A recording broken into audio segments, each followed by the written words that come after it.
Selamat pagi anak-anakku dan kedua orang tua yang ada di rumah. Kembali lagi Pak Guru menyapa. Salam sehat selalu. Mari kita tetap mengikuti protokol kesehatan, mencuci tangan, memakai masker, dan menjaga jarak. Semoga kita semua tetap sehat selalu, dinaungi oleh Yang Maha Kuasa. Nah, anak-anakku, hari ini hari Senin, tepatnya tanggal 16 November tahun 2020. Kembali lagi anak-anakku, Pak Guru akan memberikan penjelasan materi pembelajaran kita hari ini, yaitu mata pelajaran PPKN. Dengan 3 materi pembelajaran. Yang pertama di halaman buku anakku halaman 112, yaitu tentang proklamasi kemerdekaan Indonesia. Dan yang kedua yaitu halaman 116, yaitu materi tentang persatuan dan kesatuan dalam mengelola sumber daya alam. Dan yang ketiga di halaman 122, yaitu tentang semangat kekeluargaan dan gotong royong. Nah, anak-anakku, pada pembelajaran sebelumnya itu anakku Pak Guru sudah kasih materi, yaitu tentang Sumpah Pemuda. Ini lanjutan materi. Jadi anakku, sampai pada saat ini kita memperoleh suatu kemerdekaan. Tapi ingat anakku, pada zaman dahulu pejuang-pejuang, terutama para pahlawan kita, berjuang melawan penjajah yang dengan bersusah payah untuk kita bisa mencapai suatu kemerdekaan. Nah, anak-anakku, perjuangan yang dibuktikan oleh banyak tokoh atau pahlawan kita yang berjuang melawan penjajah itu, mulanya bahwa mengalami suatu kegagalan. Kenapa hal itu bisa terjadi, anak-anakku? Karena pada saat itu para pahlawan kita, pejuang kita, belum memiliki adanya suatu rasa persatuan dan kesatuan. Artinya disitulah kita belum menumbuhkan suatu rasa nasionalisme di antara kita bangsa Indonesia. Nah, anak-anakku, pada masa seorang pahlawan kita, yaitu Bapak Budi Utomo, yaitu pada tahun 1908, itulah muncul suatu organisasi, yaitu yang kita sudah kenal, yaitu namanya Sumpah Pemuda, yang pertama kali diiklarkan dan dibacakan pada Kongres Pemuda yang kedua, yaitu tepatnya tanggal 28 Oktober tahun 1928. Nah, pada saat itu, yaitu pada kongres tersebut, kita bangsa Indonesia mengakui yaitu satu tanah air, satu bangsa, dan satu bahasa persatuan, yaitu kita Indonesia. Semoga anakku bisa mengenal, menyebutkan isi dari Sumpah Pemuda. Nah, seperti tadi Pak Guru sudah katakan bahwa perjuangan para pahlawan kita itu begitu lama dan bersusah payah dengan pengorbanan yang begitu banyak, sehingga kita para pejuang serta masyarakat yang ada bisa untuk mewujudkan, yaitu kita bisa merdeka, yaitu dengan hal yaitu kita bangsa Indonesia pun memproklamasikan kemerdekaannya.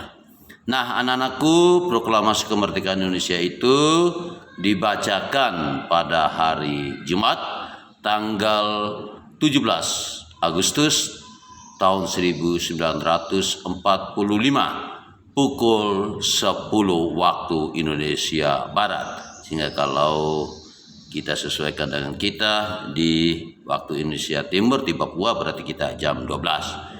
Nah, anak-anakku, naskah proklamasi itu dibacakan di Jalan Pegangsaan Timur nomor 56 Jakarta, atau yang sekarang Jalan Proklamasi nomor 1, yaitu proklamasi kemerdekaan perlu dilakukan untuk mengumumkan kedaulatan bangsa kepada dunia.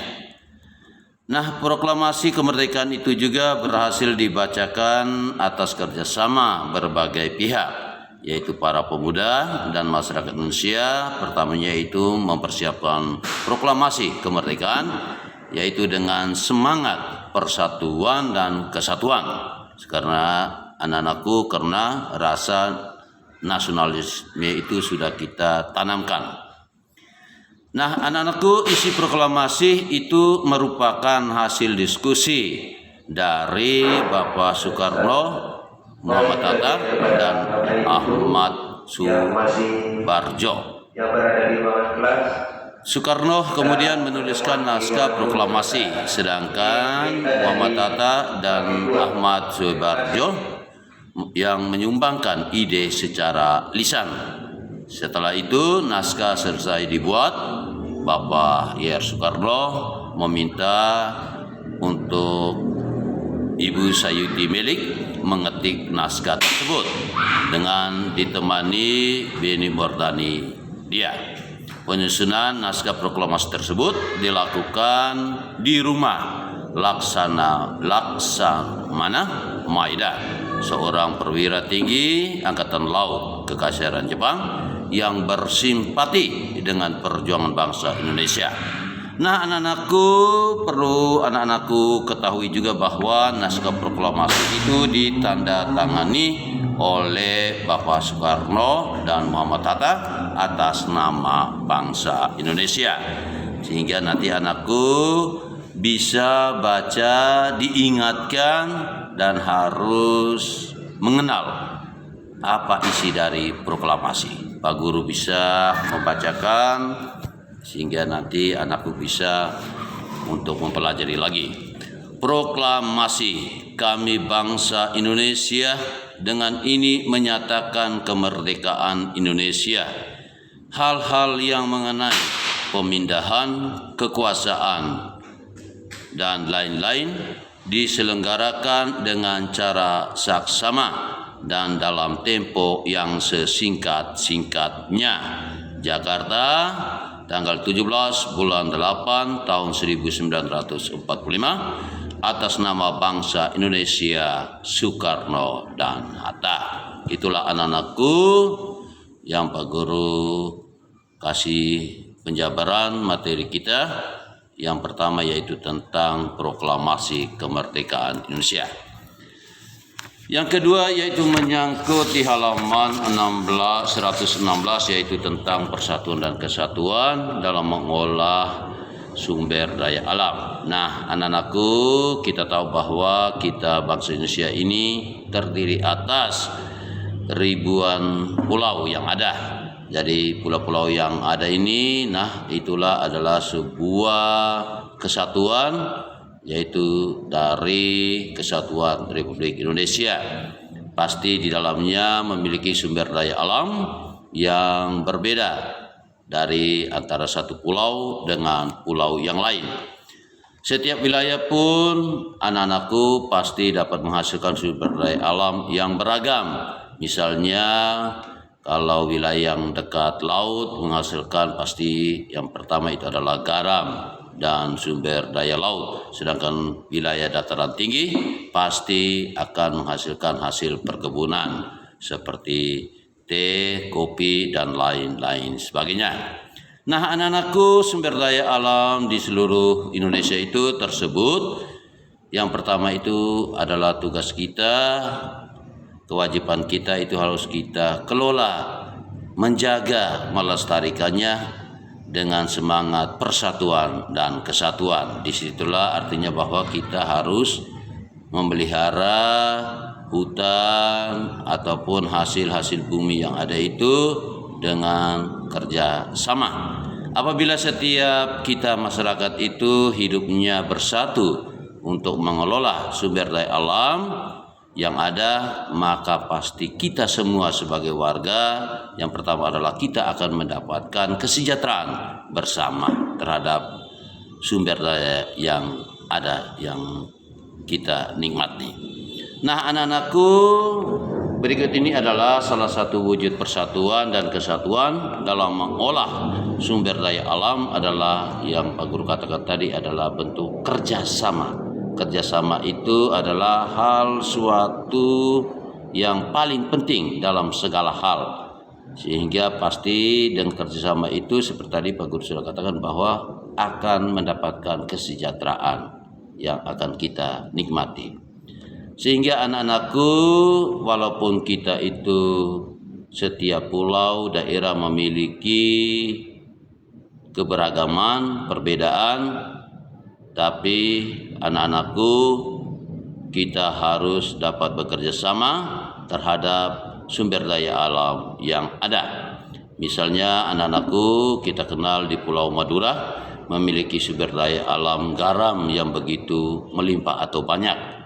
Sumber daya alam itu garam diperlukan oleh masyarakat di berbagai pulau. Sehingga pasti kalau suatu daerah yang memiliki hasil garam pasti akan mengekspor ke daerah atau mengirimkan ke daerah baik di dalam negeri maupun di luar negeri. Disitulah kita akan mendapatkan keuntungan untuk pemenuhan kebutuhan kesejahteraan hidup kita.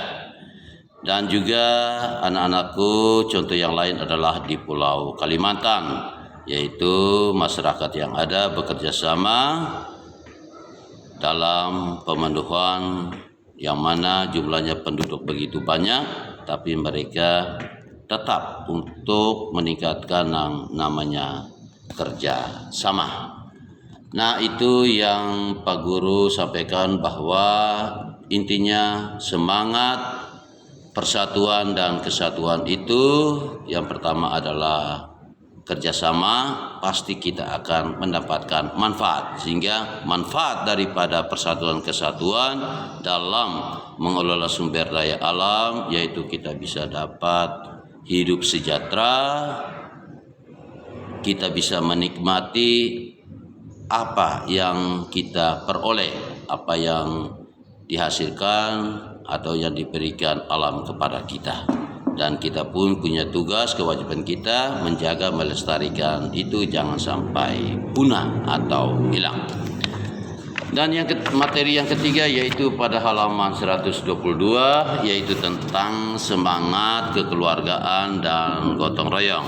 Seperti anak-anakku dalam buku dijelaskan bahwa gotong royong adalah bekerja sama dalam menyelesaikan suatu pekerjaan bagi kepentingan bersama. Jadi hal ini juga gotong royong pasti kita biasa lakukan dalam kehidupan kita setiap hari, baik itu di lingkungan rumah terutama, yang kedua itu di sekolah ataupun yang ada di lingkungan masyarakat kita.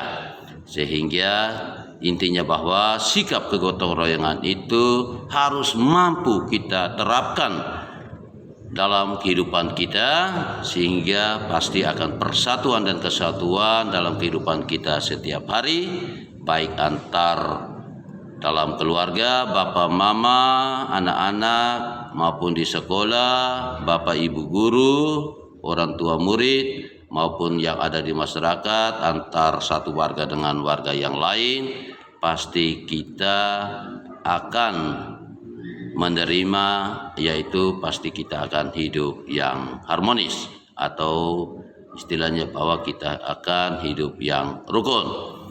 Jadi intinya juga bahwa pekerjaan dengan kegotong royongan itu kita laksanakan, kita kerjakan secara bersama-sama, maka secara otomatis bahwa pekerjaan akan lebih ringan dan akan cepat selesai.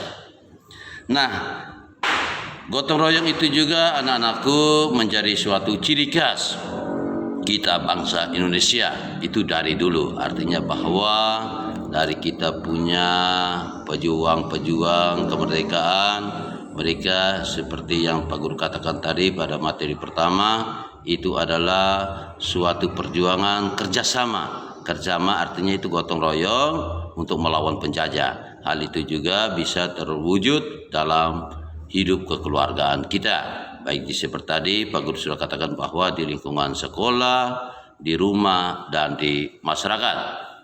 Sehingga contohnya itu kalau di sekolah kita membersihkan kelas, membersihkan atau mungkin taman, menjalankan piket dengan baik, sehingga kita disitulah muncul suatu sikap yang namanya gotong royong atau kerja sama.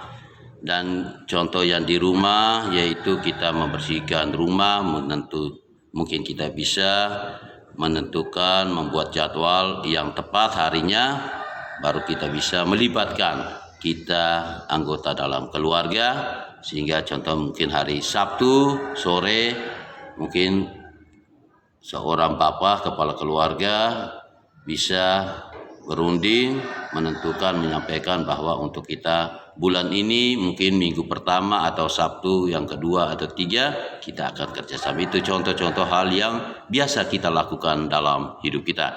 Ataupun di masyarakat biasanya kerja bakti antar warga di sekitar RT.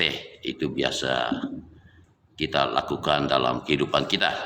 Nah, dengan gotong royong itu juga yang pertama itu adalah kita menumbuhkan semangat kekeluargaan. Jadi ingat anak-anakku, semakin kita bersatu, kerjasama, pasti rasa kekeluargaan di antara hubungan seorang bapak dengan mama atau ibu ataupun dengan anak-anak itu dapat terjalin dengan baik.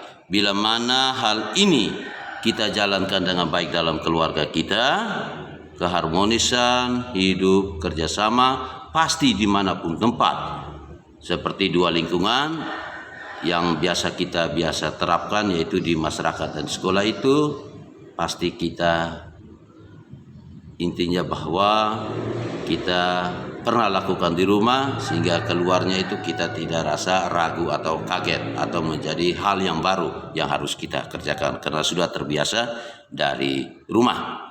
Nah, seperti tadi Pak Guru katakan bahwa gotong royong itu pasti yang pertama adalah menumbuhkan semangat kekeluargaan. Semangat kekeluargaan itu adalah sikap yang perlu dilakukan oleh pribadi kita sendiri terhadap orang lain.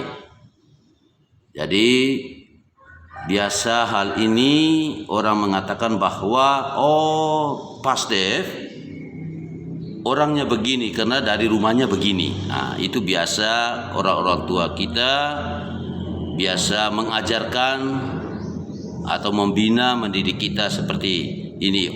Anakku Jessica tidak boleh begini. Berarti kakak Jessica harus mendengar ajaran didikan bapak mama supaya ketika anakku Jessica keluar baik di sekolah maupun di lingkungan masyarakat ataupun di mana saja anakku berada, anakku bisa mengingat kembali apa yang menjadi pesan orang tua kepada kita sebagai anak. Disitulah anakku mengingat, yang saya harus buat seperti ini. Saya harus menumbuhkan rasa semangat kekeluargaan dalam hidup, baik di lingkungan rumah sendiri antar bapak mama dan kakak adik atau keluarga. Yang kedua itu di sekolah, bapak ibu guru, teman-teman. Dan yang ketiga itu di masyarakat, karena anakku tahu bahwa kita hidup itu dengan berbagai macam perbedaan, agama, suku, status. Jadi kita intinya bahwa kita memiliki suatu semangat kekeluargaan, kerjasama, gotong royong, pasti hidup kita disenangi orang.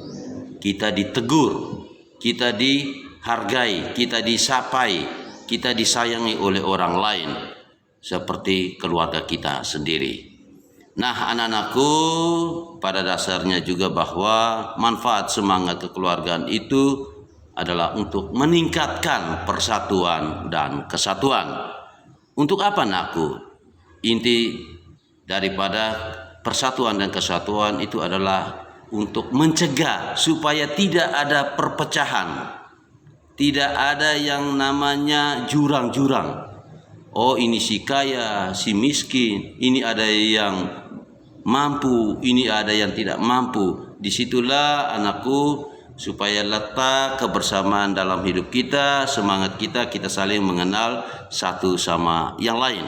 Sehingga pasti hubungan, walaupun kita itu berbeda dari segala hal, pasti kita akan menciptakan hubungan yang harmonis antar sesama. Kita saling membagi, menolong sama orang lain.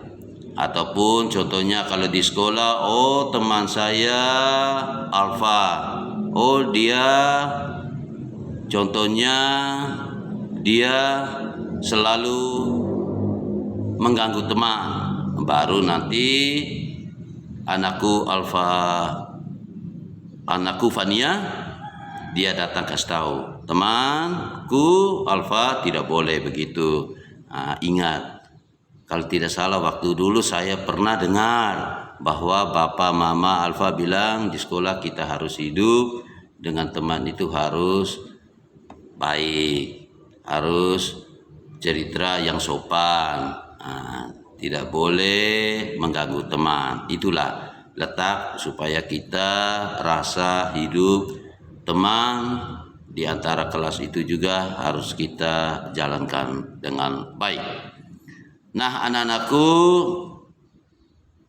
dengan semangat kekeluargaan pun juga hidup kita antara Pak Guru, anak-anakku semua, dan semua Bapak Mama serta orang lain, pasti kehidupan Pak Guru pribadi secara pribadi, keluarga merasa nyaman dan damai. Sehingga ketika kalau ketemu anak-anakku, ketemu Bapak Mama selaku orang tua murid, Pak Guru merasa senang karena tidak pernah namanya perpecahan di antara pribadi Pak Guru dengan anak-anakku dan kedua orang tua. Jadi anak-anakku, Pak Guru ingatkan pesan lagi bahwa semangat kekeluargaan itu harus kita terapkan dalam lingkungan di mana saja kita berada. Pertama, di dalam rumah keluarga kita sendiri. Yang kedua, di sekolah. Yang ketiga adalah di lingkungan masyarakat. Jadi 3 lingkungan ini menjadi tolak ukur kita. Kalau di rumah baik, pasti di sekolah baik. Apalagi kalau di masyarakat, pasti orang itu senang. Kalau tidak lihat 1 hari atau 2 hari, orang mulai bertanya, oh kakak Starvenso kemana? Itu contoh. Karena sikap pribadi kakak Starvenso banyak disenangi orang. Sehingga ketika tidak kelihatan atau intinya bahwa mungkin selama 2 hari dia di rumah saja, tidak sempat bermain dengan teman-teman di luar, teman-teman yang lain, tetangga-tetangga merasa kehilangan. Artinya bahwa orang ini sosok sikapnya baik sehingga dibanggakan oleh orang lain juga, selain juga pertama adalah orang tua atau bapak mama kita sendiri. Nah, anak-anakku, sebelum Pak Guru akhiri materi pembelajaran kita hari ini, Pak Guru memberikan penugasan 5 nomor dari 3 materi pembelajaran kita hari ini, yaitu yang pertama yaitu pada halaman 113. Anakku bisa kerjakan hanya nomor 2 dan 3. Dan di halaman 122 yaitu anakku kerja nomor 2, 4, dan 5. Itulah anak-anakku materi pembelajaran kita hari ini yang menyangkut proklamasi, persatuan dan kesatuan, serta semangat kekeluargaan dan gotong royong. Akhirnya dari Pak Guru mengucapkan selamat pagi, salam sehat selalu, Tuhan memberkati kita. Terima kasih.